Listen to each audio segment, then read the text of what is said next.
ikaw ang nagbigay ng chance sa sarili mo, hindi ako.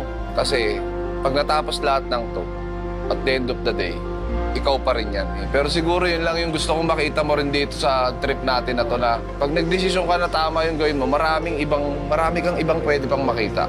Hindi dito natatapos. Kaya yung pangarap mong makapunta sa Canada, naniniwala ako kaya mo yun pagpursigin. Hindi ko alam kung paano mo gagawin moving forward. Pero kung gusto mo talaga, naniniwala ako kaya mo. Kahit dito sa Taiwan. Pero wag mo na ngayon ha, kasi baka makulong tayo eh. Ha? Dati gusto ko lang mabuhay kahit di na ako maging masaya. Ngayon, na-realize ko, masaya pala mabuhay. Sana maiwan ko ng dating ako. Boring, salamat ha. Huwag mo sasayangin yung second chance na binigay ni Kong, ha? Hindi lahat ng tao nabibigyan ng pagkakataon, di ba? Talaga, mertihan lang talaga. Oo, ang ganda na nangyayari sa'yo ngayon. May trabaho ka na, di ba? May sandaan ka ba dyan? Sandaan po. Para mangyayari lang. Pangkain ko lang. Basta, tandaan mo, ha? Huwag mo sasayangin, ha?